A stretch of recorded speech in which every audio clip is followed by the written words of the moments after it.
എന്നാണ് പറയുന്നത്. ഞാൻ ദൈവ പൈതലാണെന്ന് നമ്മൾ പറയുകയും നമ്മുടെ ഉള്ളിൽ സ്നേഹമില്ലാതിരിക്കുകയും ചെയ്താൽ ദൈവം നമ്മുടെ ഉള്ളിൽ ഇല്ല എന്നാണ് വചനം പറയുന്നത്. നമ്മുടെ പ്രിയപ്പെട്ടവർ അല്ലെങ്കിൽ നമുക്ക് പരിചയമുള്ള ആളുകൾ, നമ്മളുമായിട്ട് നല്ല സ്നേഹത്തിൽ ഒരിക്കലായിരുന്നവർ, നമ്മളുമായിട്ട് തെറ്റി അല്ലെങ്കിൽ നമ്മളുമായിട്ട് ഇപ്പം വഴക്കുണ്ടാക്കി പിണക്കത്തിലും ശത്രുതയിലുള്ളവർ, അവർ നമ്മളെടുത്ത് സ്നേഹിക്കാൻ വന്ന, നമ്മളെ നോക്കി ചിരിച്ചാൽ നമ്മൾ തിരിച്ച് ചിരിക്കുമോ? നമുക്ക് അവരോട് ക്ഷമിക്കാൻ പറ്റുമോ? So rate your self. അപ്പോൾ നിങ്ങൾക്ക് മറ്റൊരാളുടെ ലൈഫിലുള്ള ഇഷ്യൂസ് കണ്ടിട്ട് സങ്കടം വരാറുണ്ടോ?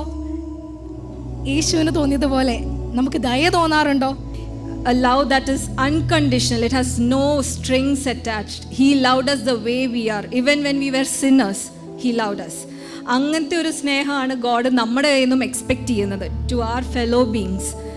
That it is not what you have as a talent in you that is important, but your heart, the motive behind your gift, what you do, അതാണ് more important.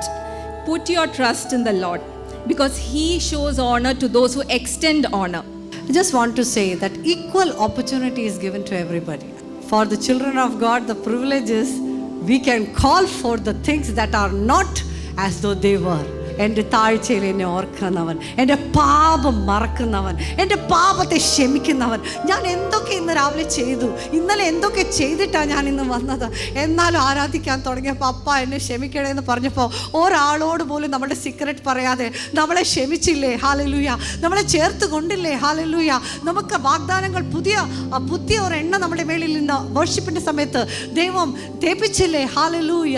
But God says, what no eye has seen, you're going to see. Hallelujah. What you might have seen many things now, but today onwards believe. Take hold. The Passover is already done. Jesus is already dead and He rose from the death. And He has won the victory over sickness, ailments, poverty, guilt, shame. Everything He has already won the victory. So you are not going to see what you have seen so far. You're going to see something better from today onwards. ഈ നല്ല ഇടയനെ വിട്ടിട്ട് പോയാൽ വിലപിടിപ്പുള്ള സകലതും പലതും നമുക്ക് നഷ്ടപ്പെട്ടു.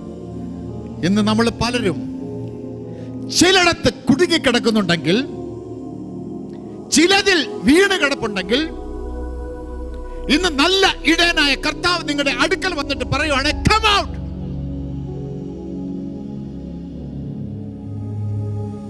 നിങ്ങൾ എന്റെ തോട്ടത്തിലെ കുഞ്ഞുങ്ങളാണ്. നിങ്ങൾ ഭാരത്തിലാണോ കഴിയുന്നത്? ഭീതിയിലാണോ? ഭയം നിങ്ങളെ ഭരിക്കുന്നുണ്ടെങ്കിൽ,